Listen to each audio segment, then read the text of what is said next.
आज सकाळी बुलढाणा जिल्ह्यातील खामगाव नंदुरा महामार्गावर एक भीषण अपघात घडला। मध्य प्रदेश परिवहन निगमची बस आणि मेटाडोर यांच्यामध्ये समोरासमोर जोराची धडक झाली।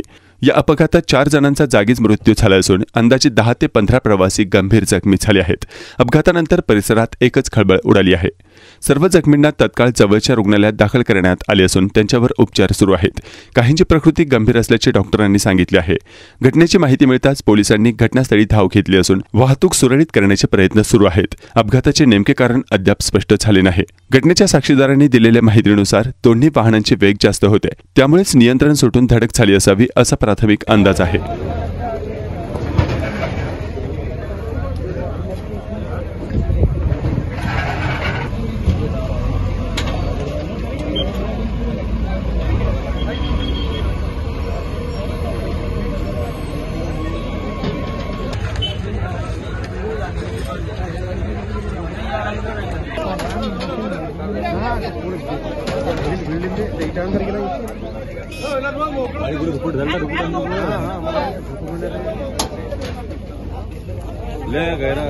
गाड़ी बनाई